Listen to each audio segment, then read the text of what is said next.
I would like to call the meeting of the Economic Development Committee to order. It is March 19th and the time is 8:06.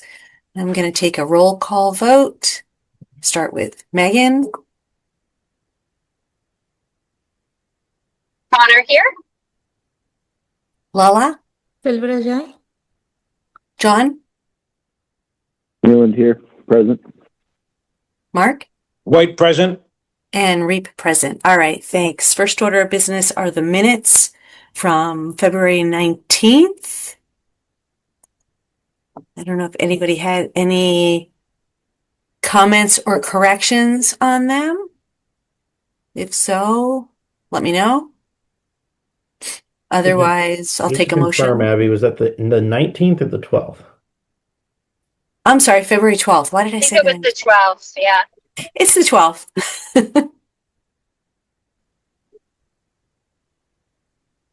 Actually, yeah, so our agenda says minutes from February 19th. Oops. Yeah, that's why I said the 19th. I'm not making stuff up. Okay, so does anybody have any corrections or comments? I think they looked fine. I'm happy to take a motion, but I helped with them. So it's up to you. Yeah, that's all right. So you can make the motion. We'll get a second.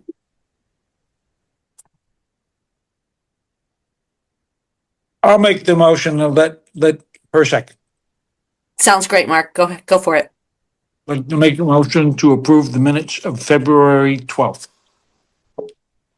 Okay. Do I have a second? I second. Okay. Lala seconded. Any further discussion? All right. Hearing none, I'll take a roll call vote. Motion to approve. Megan? Connor, aye. John? Newland, aye. Lala? Silverajai. Mark? White eye. And Reap aye. Okay, minutes are approved. All right, next order of business is Economic Development Plan. Alec, what have you got for us on that? Nothing new to report. Austin is hard at work at the preliminary stages, which is all of the demographic analysis, all the data collection. Of course, we did turn over to him a variety of reports and studies that the EDC had previously conducted, as well as other planning documents. So he's making his way through those. If I haven't heard anything otherwise, I will request a more robust update from him ahead of your April 9th meeting. All right, great. Okay. Next order of business is the recommendations on the proposed warrant articles. And Mark, I'm going to have to ask you to recuse yourself from these if we're going to take any votes, because these are from the planning board. Can't make me. I can't. It was a request. All right, Alec, can you walk us through this? Yeah, absolutely. So I'd like to recuse myself, please. Okay, thanks, Mark. Sounds good. I will note the first bullet point on the list of recommendations from the warrant, Article 4.1.3 was withdrawn by the planning board. I do expect that Rich will want time on the agenda to walk everyone through that. But as a reminder, that was to establish what we call the Gateway Business District, or the B2 district. That's the portion of industrial commercial land along Mass Ave leading up to Sarah's Way. Once again, we brought that forward, the intent being to zone that with a lower intensity of uses while still allowing flexibility, often by special permit for some more traditionally industrial uses. Ultimately, after a robust amount of public feedback, the board did withdraw that article from consideration, but they made it clear their intent is to bring it back to fall town meeting, so expect this will be a recurring discussion in the coming months. Okay. Diving in from there, I'm going to pull up the warrant in its most recent form, at least to the best of my most recent form.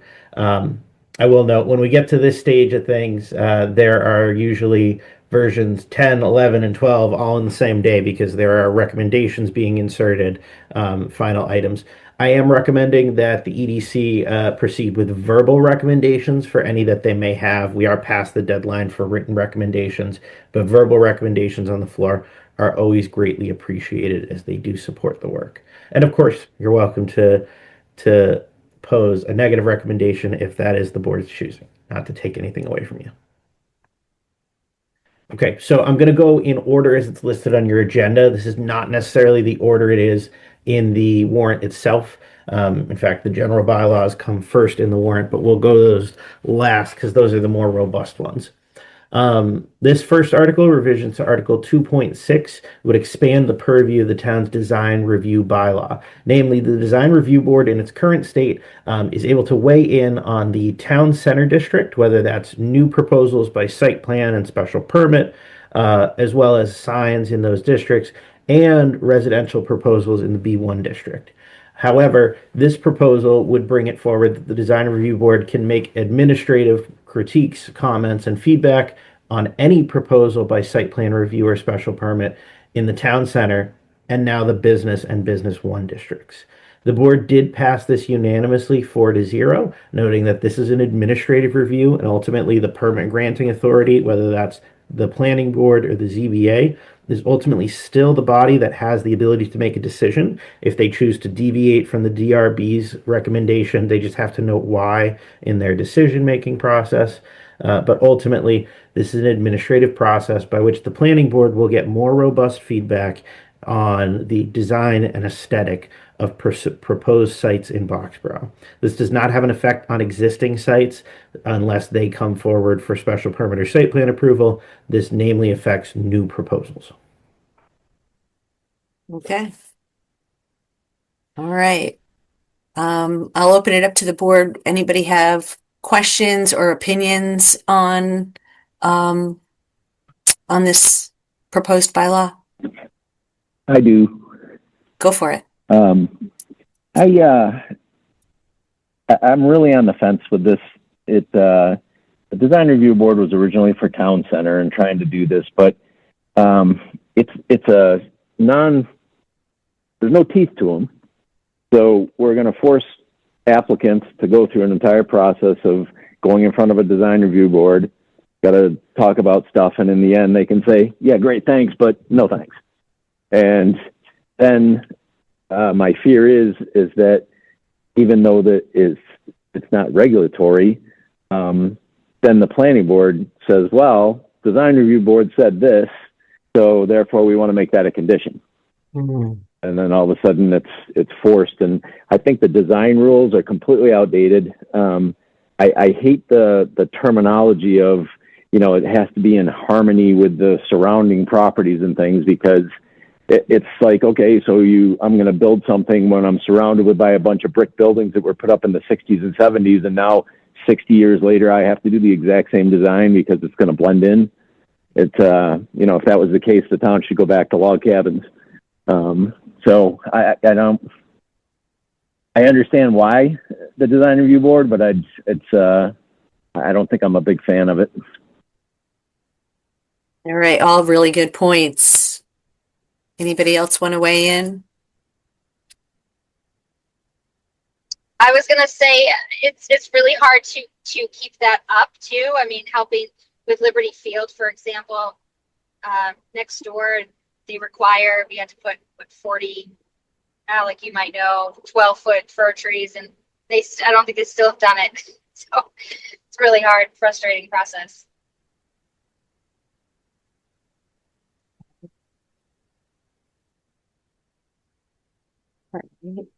Lala, any input on this? I think it's going to get more and more difficult for the businesses to do anything with too many things happening. They have to get approval. I feel like it's going to be tight on people's mind to even think about starting anything new. Right. So I think you guys have brought up some really good points, specifically the fact that the guidelines are outdated. And I'm aware, Alec, correct me if I'm wrong, that is there's a grant that you're applying for to update those guidelines, but that's sometime in the it's not imminent. So we had applied for a pretty low funding grant, which ultimately It's admittedly not a particularly competitive application, just given the priorities of the organization. We did hear back earlier this week that they have deferred funding on that one, so we may apply in future years, but more likely what will happen, the chairperson of both the planning board and the DRB, she and I have spoken about this, and we will be running an in-house planning process to revise these guidelines. So what you can expect is that beginning probably in the month of June, because we'll be busy with a town meeting in the month of May. But in the month of June, you'll see multiple public engagement opportunities. You'll see the DRB will begin meeting again with some frequency. And you may even see that we would expend certain consulting budgets to actually bring in an architect to support them, make recommendations, help visualize certain elements. But we'll be doing that this summer specifically. The intent with that being to bring those up to speed, regardless of the action on this. Those design guidelines are really the meat of everything. They both show the applicants what we expect in the form of design. It makes it more transparent, makes it easier for them to plan and design their project from the get-go, knowing what will receive the least resistance and what would be the easiest path to approval. But it also provides waiver opportunities and the ability for them to deviate and explain that process as well. So we'll be working on those this summer, beginning in June. And typically that is a 3-month planning process. But given that we'll be running that in-house in the summer months, I would expect it to take more along the lines of 5 or 6 months, just because we'll be doing it alongside other outstanding projects. I get it. So the other point that was brought up, I think Lala, excuse me, you had said that it seems like this could possibly slow things down for a business that's, applied for site plan or special permit. Yeah. Yeah, hang on a second, Mark. And so what I'm thinking is, maybe I see the value in this, especially because as somebody who has spoken up at planning board meetings about the corrugated steel buildings along Route 111. But I'm thinking that we're not ready for this yet, but we will be after there are guidelines in there that have been written and in place, and then perhaps a way to streamline the process for applicants so that they're not going before the design review board and the planning board and ZBA and kind of really lengthening the process out, especially because it isn't a regulatory board. Mark, you want to make a comment? Yes, I'm going to contravene my earlier ability not to speak, but only because I'm not going to speak as a planning board member. I'm going to speak as a local business owner. Sure. And as just to explain kind of the difference, as a planning board member, I believe that the planning board's job is to put articles in front of the town and then let the town decide. And for that reason, I voted yes on this because I think there's certainly a lot of reasons to vote for it. As a business owner and a member of the Economic Development Committee, I'm going to put on my other hat, and I don't think there's a conflict there. And I'm going to say that I agree with John and you, Abby, in that it's a half-baked type of proposal where it's not clear what the guidelines are. The guidelines are outdated. They're very subjective, and the subjectiveness is the part that I object to. Businesses need to have a clear pathway to success. They're willing usually to comply with that, but it needs to be very clear and not subject to the whims of people who view things differently. So subjective rules and regulations, I think, are problematic. And I would say that this absolutely needs to go back for another look, just like Alec is saying we're going to do. Before the town would say okay to it. course, the town gets to decide that at our next town meeting. Right now, it's on the warrant. Mhm. All we can do is offer uh, um, an opinion. And so I would say we should probably offer opinion that it's better to wait and let this thing get fully baked before we say okay to it.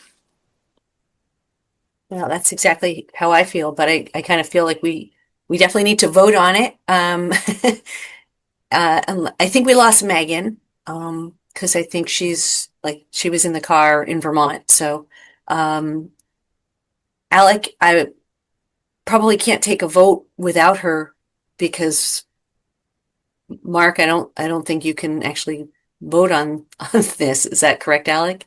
No, Madam Chairperson. So my recommendation as a whole, given that we're not doing written recommendations, I would Yeah. recommend that we run through these tonight. Okay. We have an open discussion as a team because you can still do that while Mark is recused. He can still participate in the discussion so long as Sure. he recuses himself from the vote. Um, and then at your next meeting, after everyone's had time to sit on these and think about them, because for some, this is the first time they're hearing these bylaws. I think it makes sense that you take votes on your recommendation at the next meeting. Okay. All right. Great. All right. So I think we've kind of worked on that one. Unless anybody has anything else to say on it, I'd like to move on to the parking calculations. All right. This article seeks to reduce the required parking calculations for business, professional offices, and other commercial enterprises. So, the way to interpret this, if you look on the left, this here is the list of businesses that this would affect. And again, this really comes into play with new proposals. It does affect existing spaces. So, for example, if there's an existing strip mall, they would be subject to these parking calculations on day one, which are an alleviation of the existing requirements. Currently, if you think about things in terms of 1,000 square feet of gross floor area, that's the typical metric, not the smaller increment. A business would be required to maintain 4 parking spaces for every 1,000 square feet. What we've seen a trend across the board, both from the private side of things as well as the public side, where we're approving these applications, is that isn't the reality of the need anymore. Frankly, the work from home environment has really kicked up. And what you see as you even drive by office spaces in Boxborough today is a lot of half vacant parking lots. This number was not hypothesized, one for every 500 or two for 1,000. It didn't just come out of nowhere. It's actually born from our most recent approval at the planning board level to the park at Beaver Brook, in which Campanelli proposed this ratio. And it tends to hold true as a more equitable ratio today. I will note this doesn't prohibit by any means an applicant proposing additional parking spaces. This sets the minimum. So the minimum is what they absolutely have to install. So that's the basis of what your paved space is going to be. By implementing this, there will be reduced paved surfaces, especially in new construction, and there will be greater flexibility in existing parking plazas, like, for example, the Bravo Pizza space and the Bank of America Plaza. Sorry, Middlesex Bank Plaza. Okay. All right. Anybody have any comments, thoughts on this one?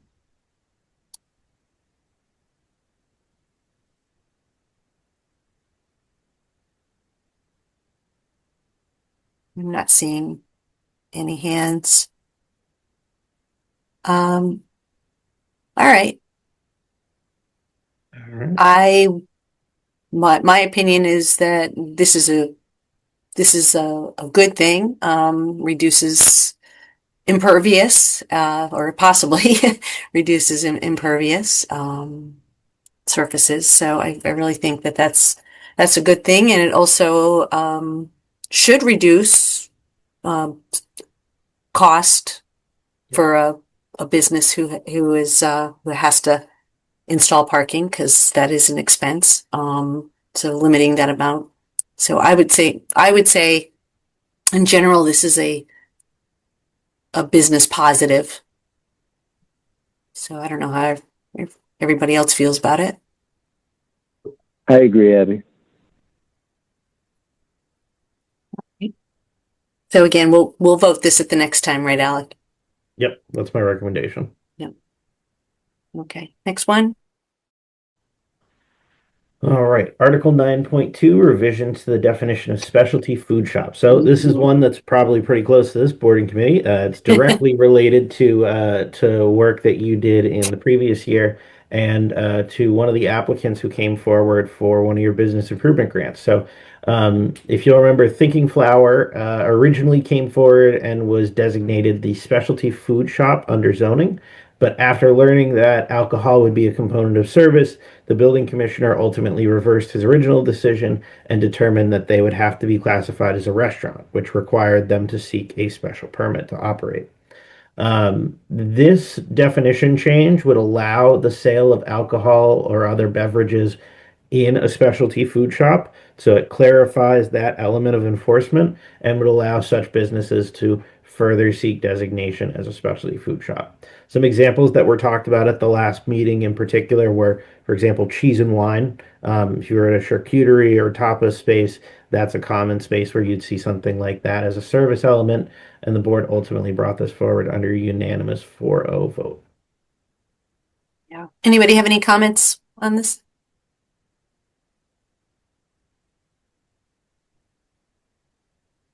So I see this as like even Murray's in West Acton. It's the space that's under True West. That I would consider a specialty food shop. And they primarily sell, wine, and they do sandwiches to go and that sort of thing. But cheese, but they do wine tastings. And so, if we had something like that in Boxborough, I would say that's definitely not a restaurant. There's no sitting down space in there. It's, but alcohol is served. So I think allowing alcohol in our specialty food shops is a good thing. Lala, you're designated as a specialty food shop too, right? Yes, yeah. Yeah. So, But my understanding about specialty food is like where you taste it, you're not buying it to sit and consume the alcohol in the premises.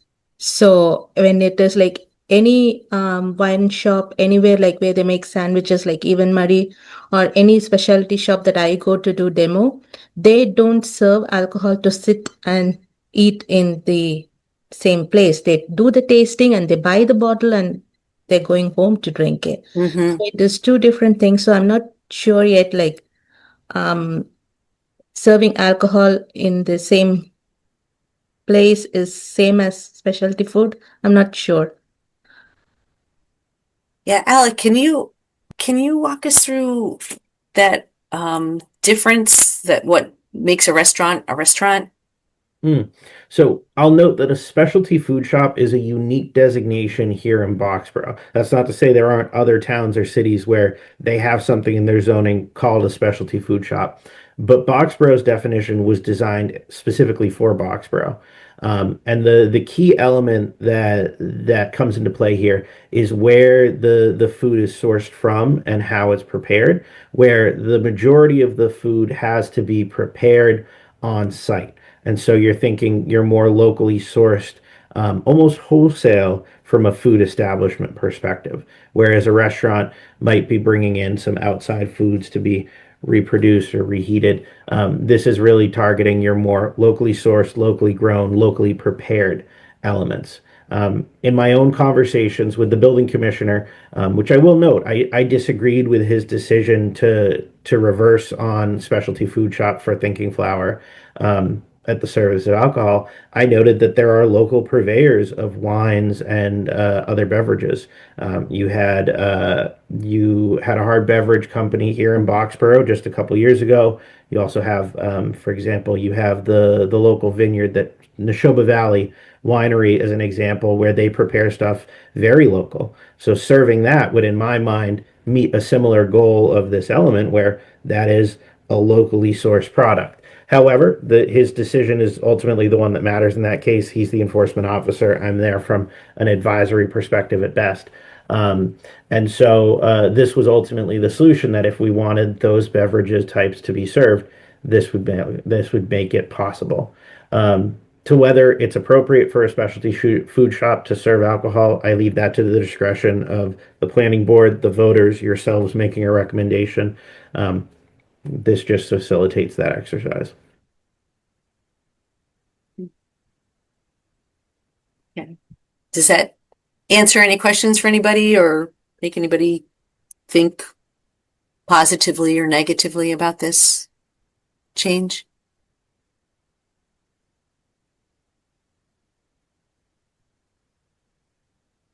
Abby, if I could, I also want to offer kind of a cool little story that goes along with this article. Okay. So the board really didn't discuss this robustly, but at this time of year in our offices we start getting ready. The middle school does a civics fair that's really exciting nowadays. And just last year, a group of seventh grade students actually they picked restaurants and local permitting as their topic. And one of the key findings of their research, which it was on Boxborough specifically, how can Boxborough facilitate more restaurants and the like spaces? One of the things they cited as a possible opportunity was reducing some of the permitting burden. Specialty food shops as a designation are more flexible by zoning standards, and so there's a reduction in permitting that comes along with it. So I was actually just pondering that earlier today when I was gearing up and getting ready, revisiting the old Google Drive with planning documents for the students, and thinking that in part, I don't think we didn't even realize it, but we're potentially facilitating just a change like that. So very cool to see that generation already thinking about something like this. And if this goes forward, I'll be reporting back to them this May that we actually made a change that kind of achieved a goal from the previous year students. So I would say I think this is a good thing. Again, it would, allow a specialty food shop to serve alcoholic beverages. I think that would certainly help expand their business and support their business. It's not the primary part of their business, which is, that would be more of a tavern or a bar, which we don't have. But yeah, so we'll vote on this at the next one as well. But I'm definitely in favor of this change. Okay. And right before I scroll, I just will note too, nothing about this circumvents the ABCC or the state liquor licensing process. So I do Right. just want to note that that was some feedback and some discussion that was had at the planning board hearing, but clearly to state it, this does not circumvent state law. There is still state licensing requirements for sale of alcohol. Okay. All right. So apologies for the motion sickness here. I got to scroll kind of far to get back to the front of these. All right. I just have a side note on the whole Thinking Flower. I talked to Divya the other day, and she asked if I could help her, and maybe we could get two friends involved, but wanting to do a running club for people in the area. So whether maybe now it could be an afternoon, or or thinking maybe in the morning, or park in the parking lot, find a nice route, get people together. Kind of like the village for a day, but to do maybe more of this on, a Saturday morning or Saturday afternoon. Now maybe knowing this potential, so that might be a nice opportunity. Right. So I told her I'd help with that. Thanks, Megan. All right, Alec, you want to walk us through the plastic bag? Yeah, so this is the most sizable of the bylaws that was brought forward by the planning board, and I think it's the one that this board will probably want to have the most robust discussion on. This is a plastic bag, polystyrene, and disposable plastics reduction bylaw. Other towns do call this a plastics ban, to be fully transparent. What this ultimately does is it reduces the allowable plastics that can be sold or used at retail and dining establishments. Those are the most affected businesses when you do pass legislation like these. It does not prevent them from using products in a similar sense. So there are many other consumables, oftentimes replacements, that are either compostable or fully biodegradable. The primary target of this is a product called polystyrene, and it's a particular plastic that does generate a greater volume of microplastics and has been shown to have a greater impact on public health and pollutants. So if we're thinking in terms in Boxborough, we talk about, PFAS as an example.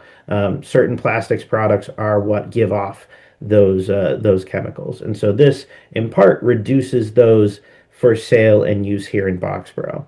A member of the public at the planning board, or not at the planning board meeting, it was actually a member of the FinCom at the FinCom meeting, noted that participating with the Boxborough Minutemen and doing regular cleanups, there's often a lot of plastics on the side of the road, and this helps get those out of the local economy. The basis of it is to encourage, or in this case, require the use of alternatives wherever possible. So, for example, if certain businesses were to offer the use of certain stirrers, for example, they would also have to offer the biodegradable alternative in a retail setting. In a restaurant setting, they would be an outright prohibition. That's not to say there aren't exemptions. So the board did do some carving up of this bylaw. They've taken a couple passes at it and they removed certain elements. So retail sale is not banned of these products. However, the bylaw does encourage that side-by-side sale of other products that are more environmentally conscious is required. And for those businesses that have no alternative or they can prove undue hardship to themselves because of this ban, they would be able to request an exemption of a permanent nature. So the original draft of this would have been an exemption for 6 months, the intent being use up whatever volume of product you still have. But if a business can prove that the ban has undue hardship to them, or that there is simply no alternative, which is a great example of an undue hardship, they can request an exemption from the building commissioner. They would not have to go before a board or committee. The building commissioner has the absolute authority under this bylaw to grant such an exemption, and that grant can be for perpetuity.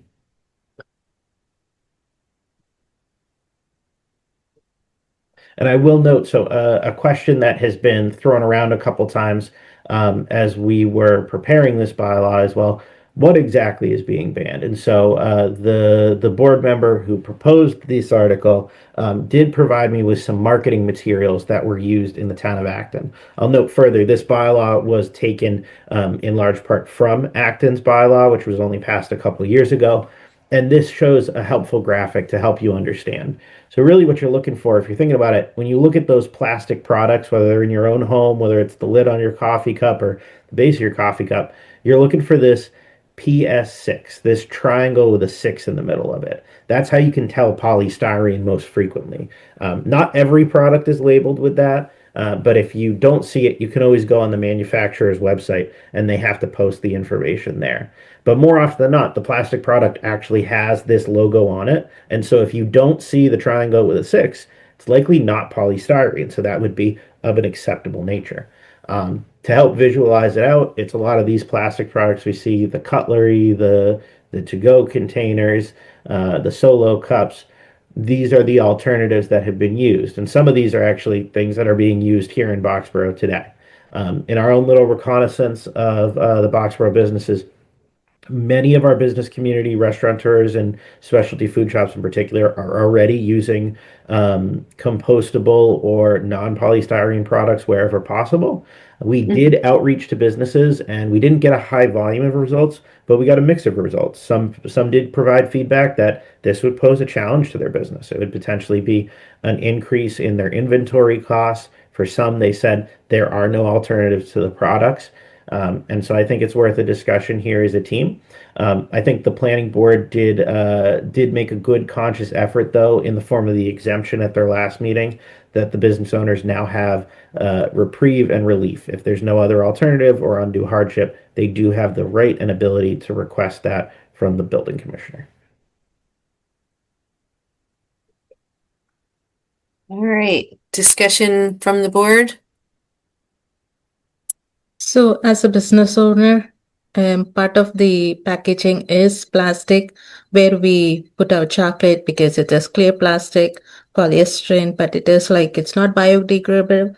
but I just found out it's very sustainable compared to like typical plastic packaging. That BOPP is a material that we buy and we use. It's a clear crystal packaging that showcase the product that we do. And wherever possible, we try to avoid that, but like most of our packages has, plastic, and that's just for the nature of the product. That's the best way that we can do. Because we can't just put everything in a box, but wherever like we could get an alternative, we just try to do it. But like certain products, we had to go with what we have to showcase a product. That's how people would, look into the product and they buy it. So for us, it's very challenge if we have to do like alternative packaging for that particular products. Yeah, as for the drinking station, for anything like for one use cup, like everything is compostable is what we use from first, including stirrer to spoons to straws to everything is what we use is compostable. But when it comes to retail packaging, particularly for the chocolate, where packaging matters, and it is something that it will be little challenging for us to get an alternative way to look into it. So, Alec, that sounds to me like that could be a hardship that the building commissioner would take a look at. I mean, do we know how, it says, I think you said that they can request an exemption, if they can prove an undue hardship. Yeah. What's the burden of proof? So that's something that's left to the discretion of the building commissioner. It's not something that you can, I mean, you certainly could try to define it with greater detail, but once you start defining it with greater detail, you actually raise the burden of proof more often than not. What I'll note is when I've seen this applied, and this is one of those bylaws that has been passed in a variety of communities across the state. We are by no means early to the process here. We're kind of behind the schedule in that regard. But the way I've seen undue hardship proven in the past is one, a best effort made. So as Lala just described it, and of course I can't speak on behalf of the commissioner, but as Lala just described it, there is a great deal of effort already being put in to use fully compostable and alternative products in a variety of different consumables in the storefront. However, in this one or two instances, these couple instances in comparison to the broad spectrum of consumables, there simply are no alternatives, or those alternatives may be hard to find or quite a great difference in cost. In that regard, there's already being an effort made, a great deal of effort by the business owner, but this one alternative is too hard to come by or too costly for the business to practically implement. And I think that's a good case to be made for undue hardship. I can't say definitively it would be a yes or no, but that's exactly how I would build a case for undue hardship myself. Okay. Yeah, I mean, in general, I think, banning, reducing plastic is a good thing. But if it's going to impact a business like, this is Lala's, retail packaging is it's really part of what she does. So, would that mean if we pass this and the commissioner says no, no exemption, then we're going to lose a business because she's going to move somewhere where she can do that. And I don't know, what other businesses in town would also have a hardship. I mean, I guess I saw this more as a, plastic bag ban so that when you purchase something, you use a paper bag or your own bag. And so this is really quite like a lot more detailed than I thought. And I think it gives me a little bit of pause in terms of making, I feel like there should be maybe some way to detail what the exemptions, how that could work so that if we pass this bylaw and then, all of a sudden, our valued businesses are impacted and they don't get an exemption like that's just, I can't get behind that. Yeah. To help everybody real quick, I'll call out, I pulled up the specific section of the proposed bylaw here. So this item 4 under exemptions. So you'll see the two criteria. Either one, strict enforcement of the provision for which the exemption is sought would cause undue hardship. That's the broad term. Or two, the food establishment or retail establishment requires additional time to draw down. The law, undue hardship shall mean a situation unique to a food establishment or retail establishment in which there are no reasonable alternatives to the use of materials prohibited by the bylaw, and compliance with this bylaw would create significant economic hardship for the establishment. So those are the two thresholds. Lala described earlier a unique component of the business. For Lala's business, presentation of the chocolate is a key element to it. So that right there is the uniqueness to it. And the financial burden is one that can easily be demonstrated. Lala could demonstrate very clearly the price per unit difference and then do the math to calculate out the financial burden it would cause.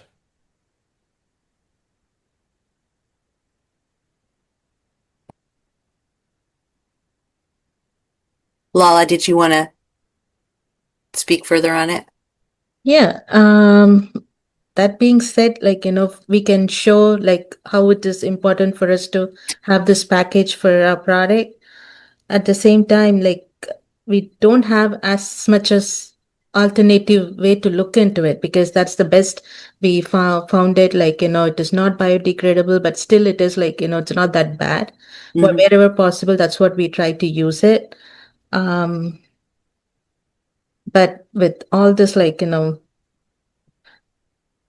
with all the inflation on all the packaging, with the tariff, it's already, we are into like a lot of issues going on with our packaging, because overseas, like, no more we can get it, like anything has to be here. The costs keep adding up for all the, every point is getting like difficult for us to do. So yeah. So Yeah. the cost is also matters here much. Absolutely. Yeah. Any comments from, Alec, did you want to say something? Yeah, I was going to say, especially with the commission's not acting tonight, I think we actually had the opportunity to kind of put this to the test.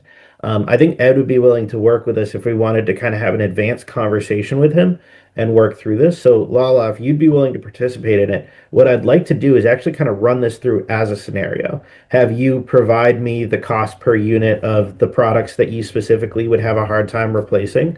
We build out a very simple narrative, just a few sentences. Then you provide me the cost per unit of some of those alternatives. We can crunch the numbers, present it to Ed, and ask the question, is this what you would consider to be undue hardship and eligible for an exemption under the bylaw? Because in all likelihood, he'll still be the same commissioner that's sitting here a couple months later. So we can have this advanced discussion. I think Ed would be more than willing to participate in that. And I think that would give the board some more clarity going into your next meeting of, would this be a considerable threshold? Yeah, sure. But what if I don't find any alternative packaging options, like, because that only makes your case better. Okay, Yeah. so yeah, the packaging what I use, I can bring it and show, to him and show him like why this is very important for us. And if I find another source, for sure, like it is going to be more, expensive, and I can get it to you and we can talk over about it. Yeah. Yeah. I think that's a great way to do it. And I think it's a great effort by the EDC as a whole to kind of play this out a little bit, really put it to the test and see how it works before we even get to town meeting floor. Yeah, that sounds like a really good plan. And you said that once the building commissioner makes a determination, that's in perpetuity, right? So it's not like a new building commissioner comes in and says, "Oh, no, I don't grant that exemption."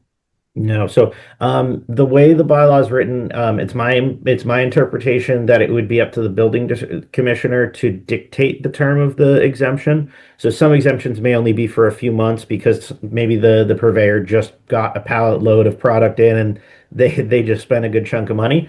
But if the building commissioner issued an exemption in writing that clearly states this exemption to be granted in perpetuity, then the business owner would hold on to that piece of paper, and that would be as powerful as a zoning determination. Okay. All right. Any other members of the committee want to weigh in on this? The only thing with what we've just had that discussion, I would be more in favor of, just like we've kind of said, okay, plastic bags of low-hanging fruit. Just the thought of a business owner having to go through that process and defend what they have to do for packaging or utensils or this or that is just, these business owners, believe me, I'm still standing in the middle of my shop at 9 o'clock at night. I don't want to have to go in front of a town board and defend why I have to use something. So I don't know. We'll play it out, but that's what I'm thinking. Yeah, this really gives me so pause. It feels like a lot. Like I said, when I heard that the planning board was bringing the plastic bag ban, I mean, I thought it was plastic bags, styrofoam takeout containers, styrofoam cups, disposable forks and spoons, plastic. But I didn't realize it was going to go this deep. And I'm really not happy with this, but anybody else want to comment on it? Ditto, Abby. I didn't think it was me that deep busy either. Yeah. I really think this kind of goes too far. I mean, again, I hate plastic. I do everything I can in my house not to use plastic. But I feel like, this could have a really serious impact on our local businesses. So, I guess we can, Lala, if you are willing to go through the exercise with the commissioner just to kind of do a test, but we'll be taking this up at our next meeting and vote our recommendations then. Unless anybody else have anything else to say. Mark, of course, you're recused, but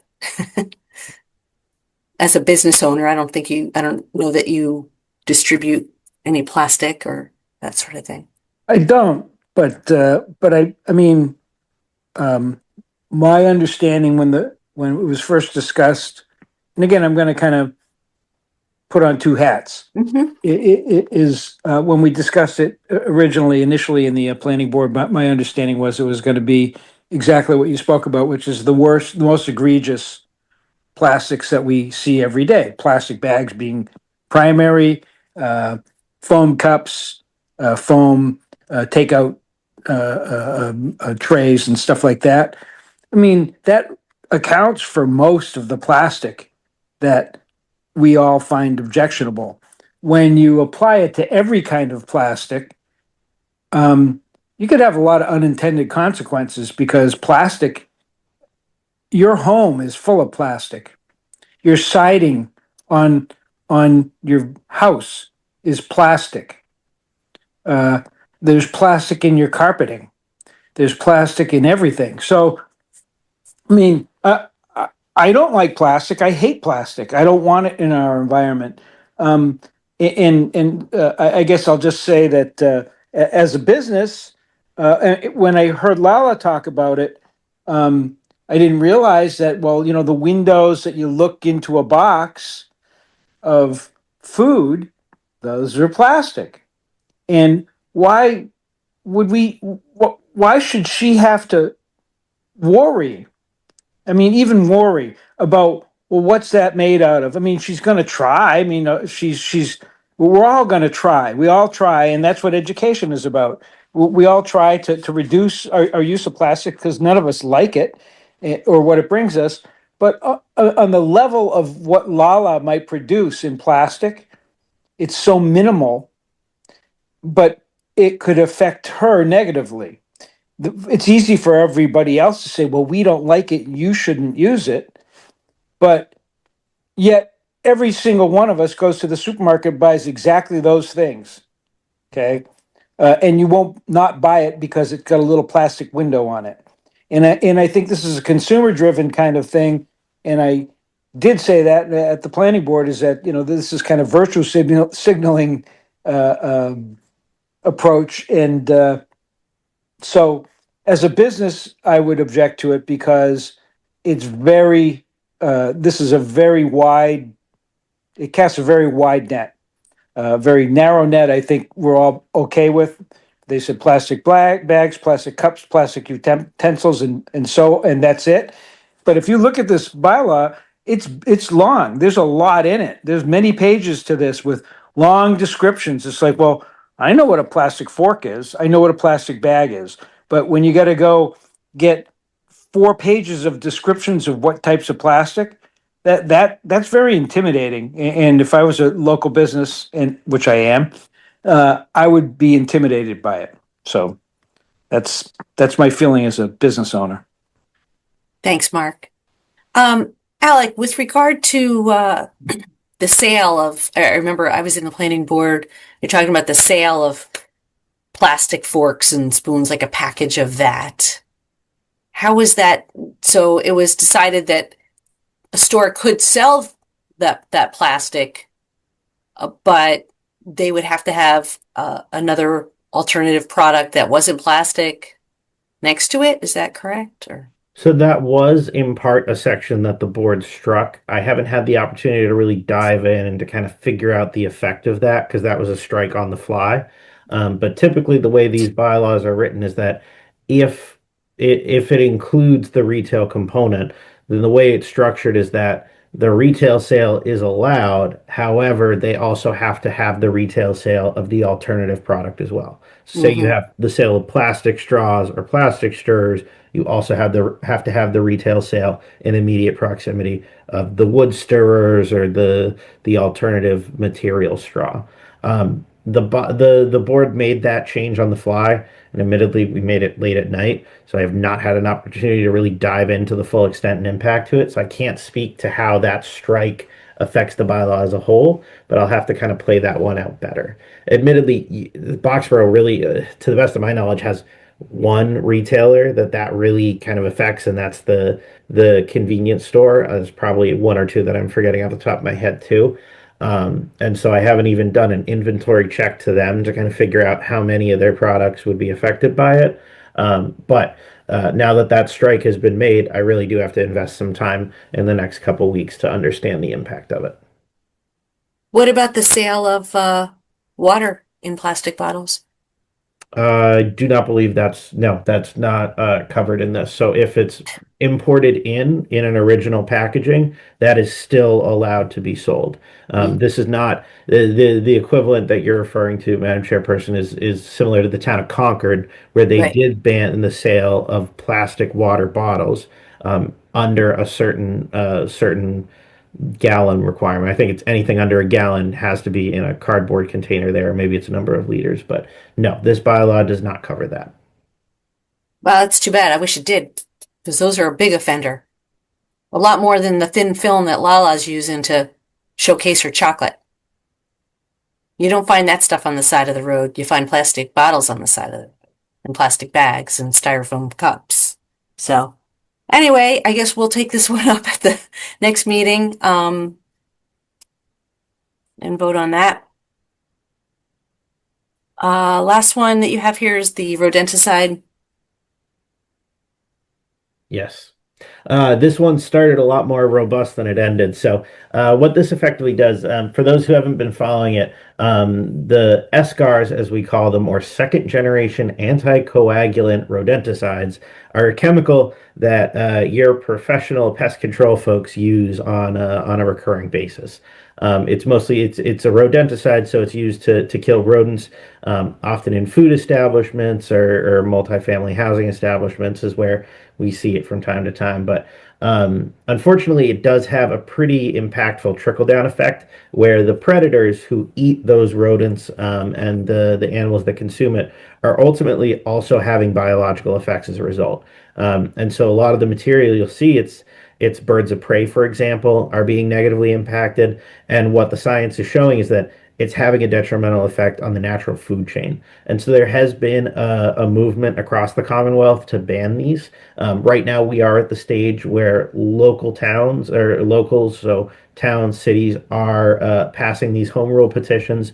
Boxborough has already passed a law banning or a policy banning the use of it on public property, so town-owned land and buildings. We ourselves as a municipality cannot use these products. Or I should say our our pest control teams, if we ever hire them, cannot use this product. They have to use an alternative product or method.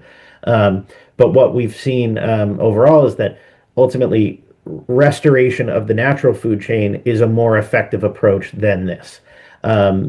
This started as a robust bylaw. It had multiple sections. It had exemptions built into it for various health reasons.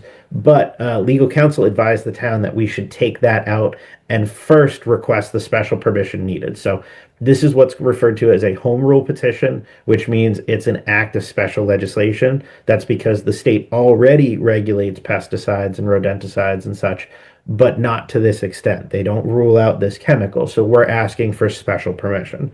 The advice was get your permission first and then pass the bylaw second, both of which do require town meeting votes separate of one another under this approach.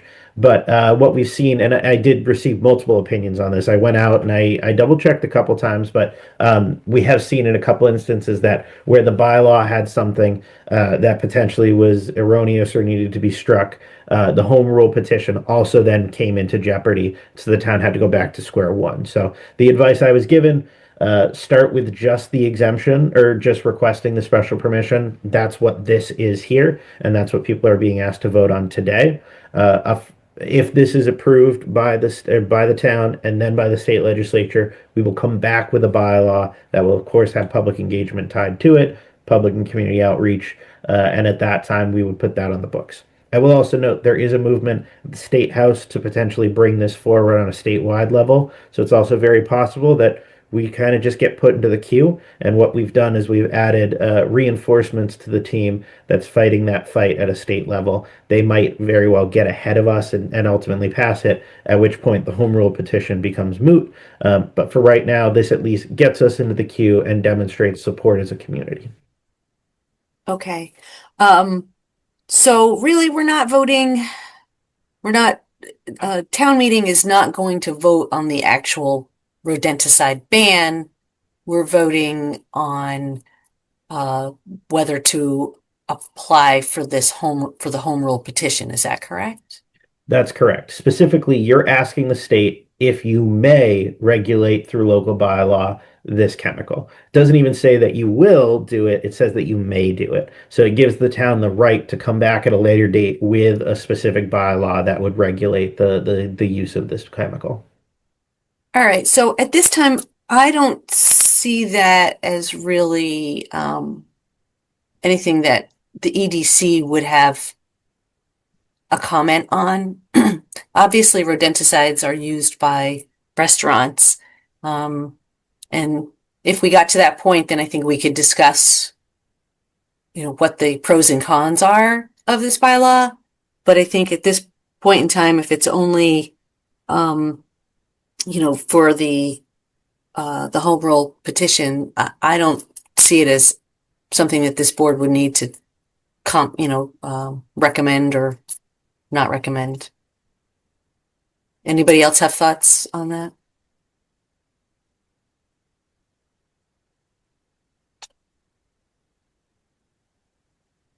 Okay. Alec, does that seem to make sense that we would not take a position on it yet? I think so. When we first put the agenda together, this was a much more robust article that included the full bylaw. Right. And that was the meat of the discussion that it had at both the select board and then the finance committee level. So yeah, I don't necessarily think you need to weigh in at this stage, but good to at least make you aware that this might be coming down the pipeline. Sure. All right. Thanks. All right. Okay. That's the end of the list. That was a lot. Hopefully we can zip through the rest of this stuff. You want to talk about the business outreach program? Yeah, absolutely. So we have started rolling out the Boxborough Business Outreach Program. That is the process by which we reach out to predominantly our larger businesses in town, our employment sectors, to get a handle on what's going on, both understand their operations, understand the challenges they're facing, as well as understand the exciting things that are developing at a business level. We kicked that process off earlier today, actually. I met with the team over at Linskog Balancing, got to know Bill and Jen Lynch, who run the business. As I learned, it is a family business. They inherited the business from Jen's father, who maintained it for several years before then they came in and they built it back up. They do a variety of balancing and R&D type activities, as well as some light manufacturing to ultimately work with the products that they're then doing the balancing and the testing on. So they not only do the testing, but then they figure out how to make it work right, which is a really cool element. The in talking with them, one of the questions I'm asking all these businesses is how far is your furthest away client? And they work with teams in France, in Edmonton, Canada, over in California. And so once I've done enough of these meetings, I'll be able to put together that cool map where you see the cascading red lines that leap across the globe to how far businesses in Boxborough are truly reaching. But very great meeting.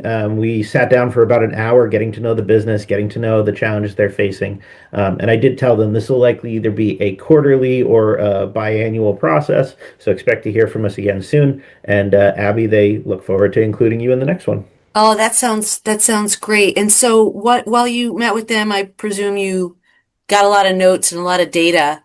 And if we could kind of start populating that database with things like, how many employees they have and just kind of the nature of the business. And I don't know what format you're putting that in, whether it's just a spreadsheet, whatever.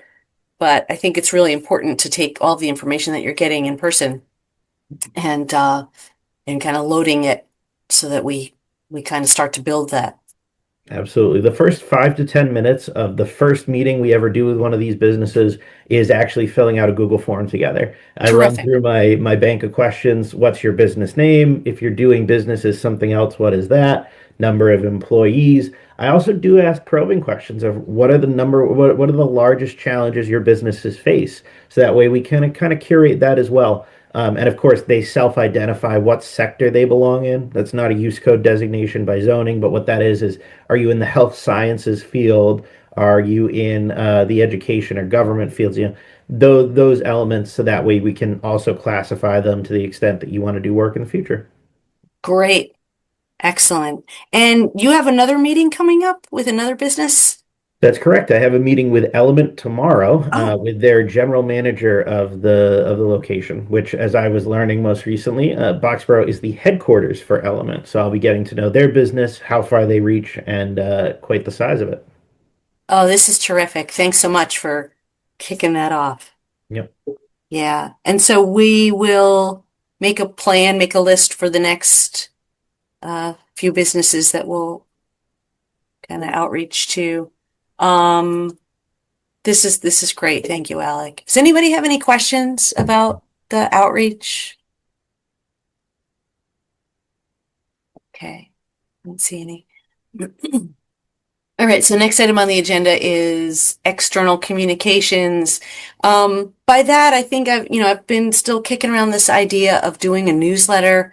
I think maybe we could use this business outreach program to populate, like do a story in the newsletter about some of the businesses in Boxborough, and try to start getting it out there. I still have not talked to Rich about the Facebook page. I think that he was putting together, but that is something that, again, we can get the word out that Boxborough has an economic development committee, and that we have all these businesses here that a lot of us don't even know that they're there. I know, Alec, you have a better handle on that, but when Syncor moved out, it was kind of like a wake up call. Yeah, so I mentioned the database. That is still in that Excel format, correct? Okay. All right. And is that something that Ian wanted to work on, or is that in your under your domain? Ian has been chipping away at that little by little. At our last meeting, we did also discuss committee members taking a look at it. I know some committee members do have it, and they were going to offer any feedback, corrections, or notes on it. We haven't gotten anything back so far, but Yeah. I can check in with Ian and see how far he's made it. The part of that exercise on our end is purging the data that's not valuable to make room for the things we really care about. Yeah. Okay, great. Thanks. Okay, Mass Econ meeting. We didn't schedule the next meeting, but maybe it would be a good idea to schedule a meeting with Mass Econ for May, after town meeting and after some of these other business outreach meetings have taken place. Just suggesting that. Okay. Because they are a resource. And before we get to Village Center, I just want to talk about the vacancies for the office buildings and such.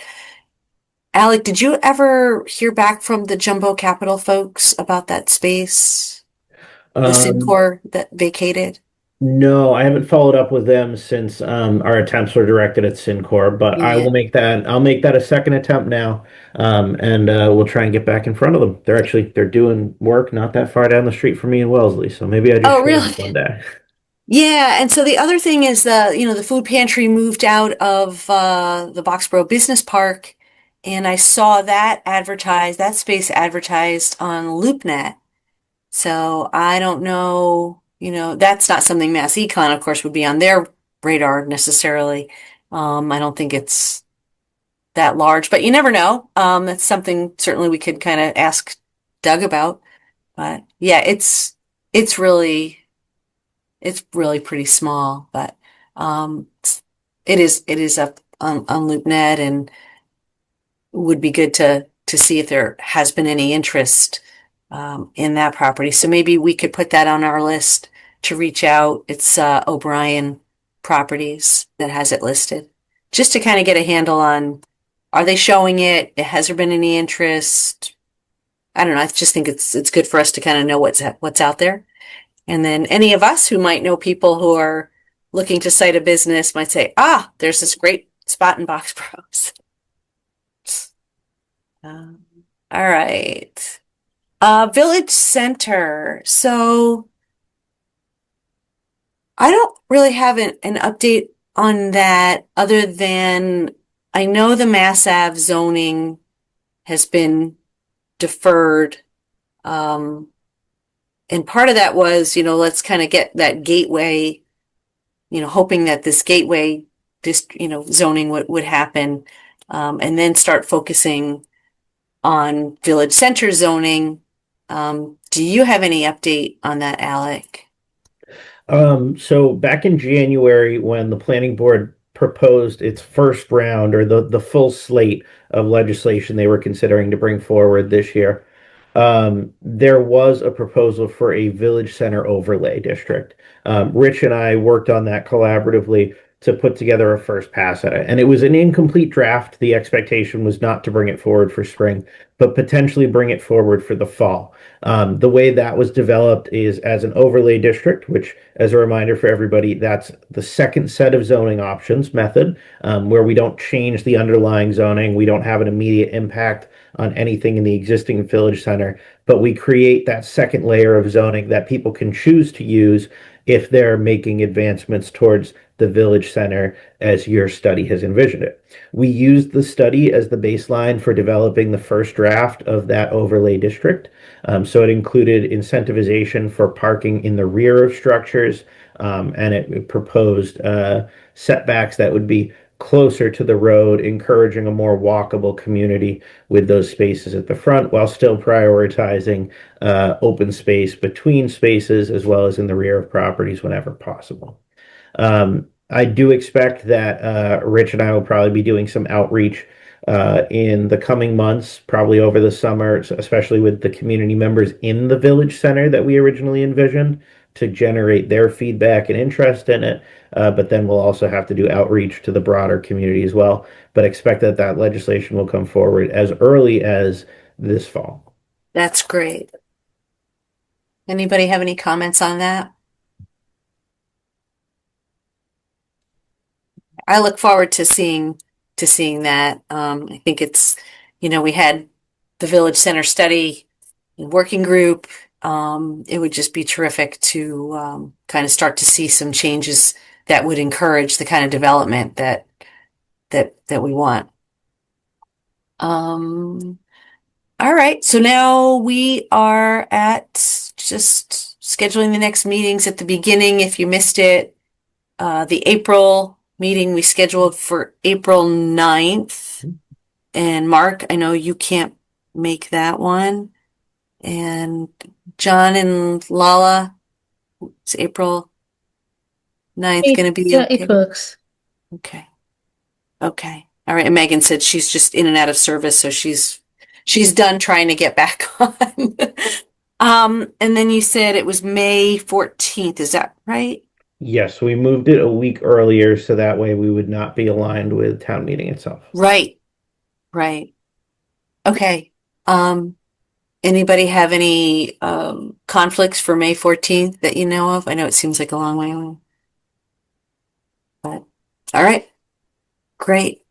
All right. If we don't have anything else, I will take a motion to adjourn. So moved. All right. I have a motion from Mark. Do I have a second? I second. Okay, Lala seconded. By the way, the time is 9:17, just for the record. Okay, I'll take a vote. Motion to adjourn. John? Wheeland, aye. Mark? White eye. Lala? Silverage eye. And Reap, aye. Thanks, everybody. Thank you.